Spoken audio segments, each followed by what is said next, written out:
Good morning and welcome back to Questioning Sense with me, Matt. Right, okay, weather's okay. We're supposedly in London about to experience yet another heat wave. Yay! So that'll be good for us. At the moment it's kind of a bit drab, really, not a lot, nothing too remarkable.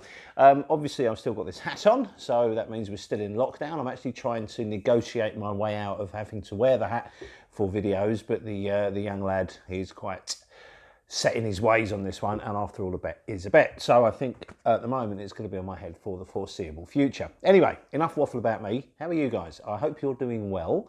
I hope you're not going completely bonkers, and I hope you're staying safe and all is well in your world, because everything's okay in our world too. So we're all right, and I hope you guys are too.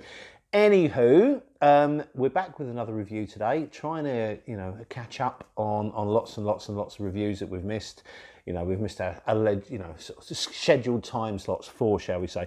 So here we go. Anyway, back today to talk about this absolute beauty from the house of Xerjoff, and this is 1861 Zefiro. Look at that. And this is the old style bottle. It has changed apparently, and I'll just look at that. It's very pretty, isn't it?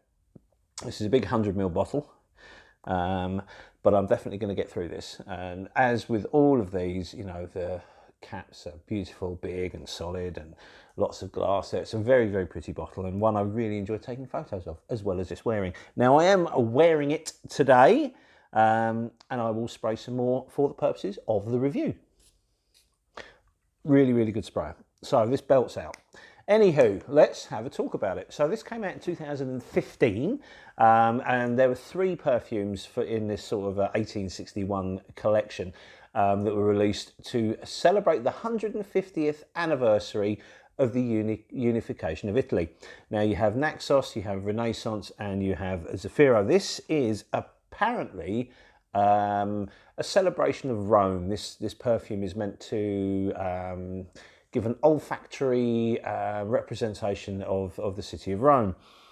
Now, I've never been to Rome, so I can't confirm or deny that. I have not spent much time in Italy at all. In fact, the only place in that part of the world I've been to is Palermo in Sicily, which I really, really like. Okay, so this, as I say, it came out in 2015. The nose behind this one is Mathieu Nardin, and let's have a look at some of the notes. Because it's a Xerjoff, they don't tend to release full note listings. The notes are resins, incense, amber, spices, and iris. Now, there's a lot in here that isn't in that listing. There's certainly some citrus in here. There's lots of woods in here. And it's quite an interesting fragrance. In fact, I think this is absolutely beautiful. Its performance is pretty good. It's very long lasting, but it's not a big blaster. It doesn't have beast mode projection or anything like that. In fact, the performance of it really reminds me of another one from the house, which is Ivory Root. I think they both perform in a kind of a similar way. There's a big sort of fanfare as it hits your skin. The projection's there, the sillage is there, and it kind of moves around you very nicely. But it becomes quite subtle after that, but it is a very, very long-lasting fragrance. Now, if you're looking for something that's a beast mode, then this isn't going to be it. This is much more sort of a refined, intimate experience. Although saying that, I wore it the other day when I was doing one of my little shop runs. Now, I have a local shop around the corner who, this lovely little Sri Lankan family that run the shop, and they kind of they've been absolutely brilliant through all this sort of lockdown. They've stayed open, so I nip round there and try and use them for, bottles of wine, beer, and that sort of stuff. And I went in the other day, and the young lad that works there was like, "Oh, your body spray smells very nice. What sort of deodorant is that?" Obviously, I do wear a deodorant, obviously, but I don't wear one that's got any smell at all. So it was obviously the perfume that I was wearing. So we had a little chat, socially distanced chat, obviously, and through his perspex and stuff like that. So I didn't think it projected that well, but obviously it does. The chap in the shop picked up on it and complimented me on it, which is very, very nice. He kind of looked quite, we talked about the perfume, and he balked a little bit when we talked about cost. This is an expensive perfume. Don't go into this thinking it's not, because it is. But recently I discovered it. I mean, I've known of the perfume for quite a long time. This is relatively new to me. but it's one that it's been on my radar for a very long time, and it came up. One of the online sellers had it, plus there was like a 10% introductory discount, and the price that they were selling it for was very, very good. I think maybe because it is an old school bottle or an old style bottle, they're shifting old stock. But it comes in. I haven't got the box here; it's down in the basement, and I can't be bothered to go and get it. Sorry, but it comes in a beautiful leather-bound box. The presentation is stunning, as you would expect with the perfumes from this house. All of that side of it, the aesthetics of the perfume, it's flawless. Really, really good stuff. I just love this. Now, what I get from it, you get this kind of citrusy opening, which kind of opens the door to the fragrance. It announces its arrival with some, as I said earlier, with some fanfare, which I really, really enjoy. And then it becomes quite sweet, it's resinous, and what I love about this is it's one of the only perfumes I've got that's got a light sort of incense vibe. Now, I've got samples from a couple of perfumes that Prin Lomos has made, and he does incense incredibly well, but they're heavy, and this is light. This is... I don't know, it's difficult to describe. A lot of people have compared it to Creed's Royal Oud. Now, I kind of get that. They do perform in a similar way, and there are, you can make some comparisons between the two. I much prefer this to Royal Oud. I think it's a lot more interesting. But what I do think with Royal Oud and with this one is that they share this kind of like woody base. At some points when you're wearing this, you'll get almost a feeling of cedar, of sawn, like you've been sawing cedar and you put some honey on it, you put some incense on it, you put some spicing on it, and it just, it's lovely. The spicing with this, it's not got cumin in it, which is always a good thing for me. The spices that you kind of become more aware of, you certainly pick up on cinnamon and you certainly pick up on cardamom, and I think that's about it. There may be more in there. I'm certainly not picking more up.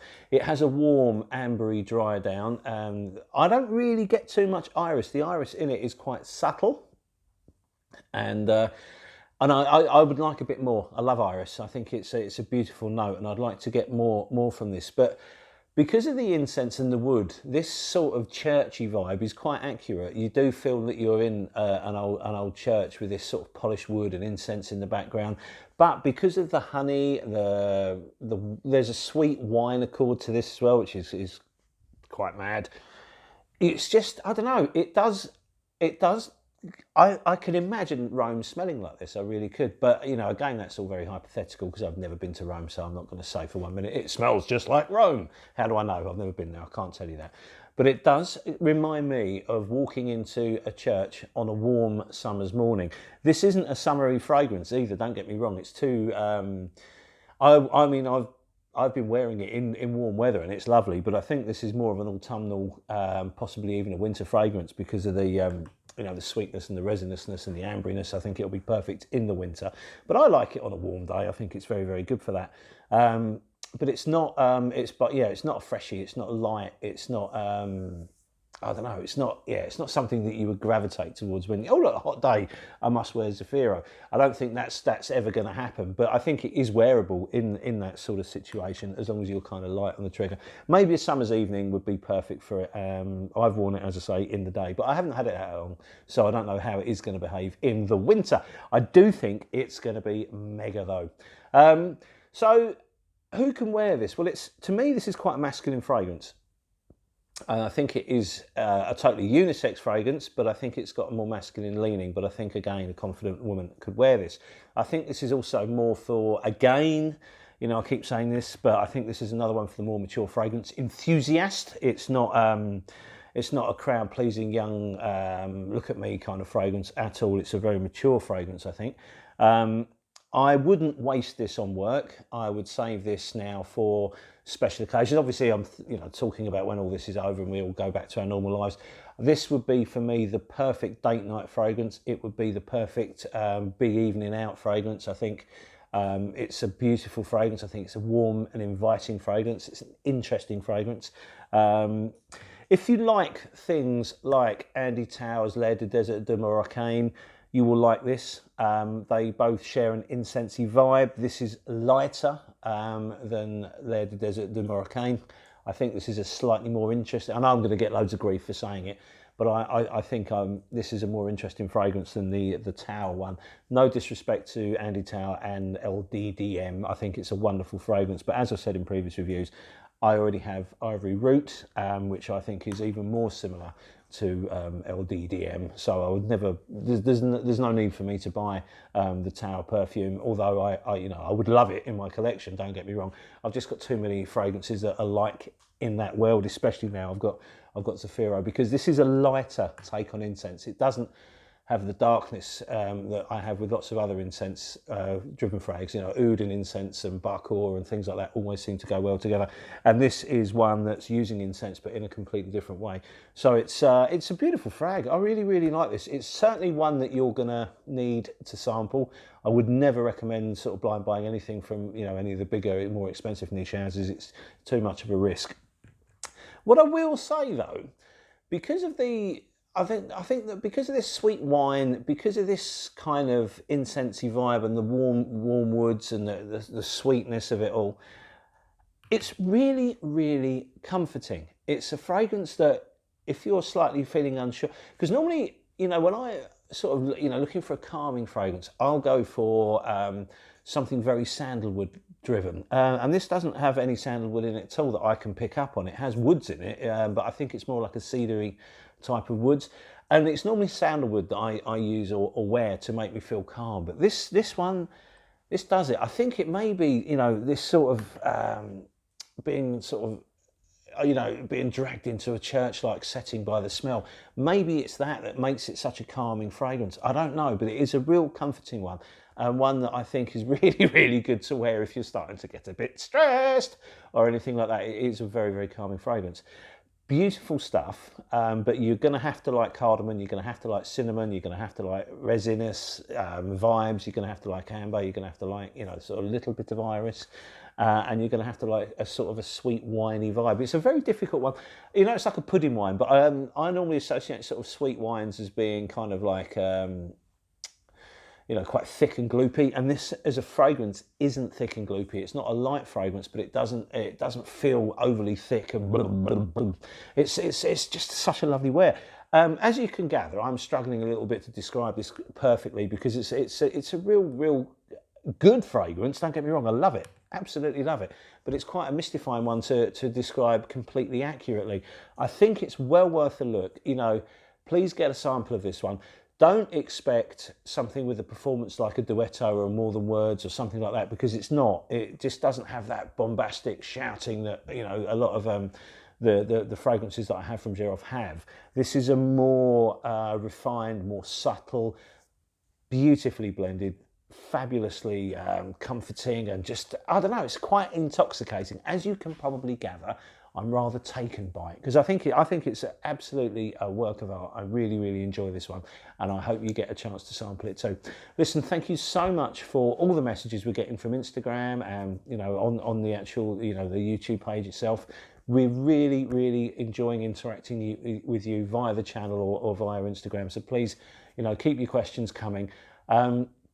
We are trying to get through this backlog. I've got a lot. I'm going to try and get another review filmed today as well, and try and get a couple more filmed over the next couple of days. But as I said, you know, my wife's work has changed, and I'm kind of back at work as well now. So it is, you know, time's getting a bit tricky, shall we say? But that's about it really from me on this one. So in closing, sample it. I reckon you're going to love it. And that is 1861 Zefiro by Xerjoff. Fabulous fragrance. Anyway, thank you very much for your time. Yes, your time is precious, and yes, you're spending it with us, which makes us really, really grateful. So thank you. So stay safe, stay sane, and we'll see you on the next video. Thanks very much, and bye.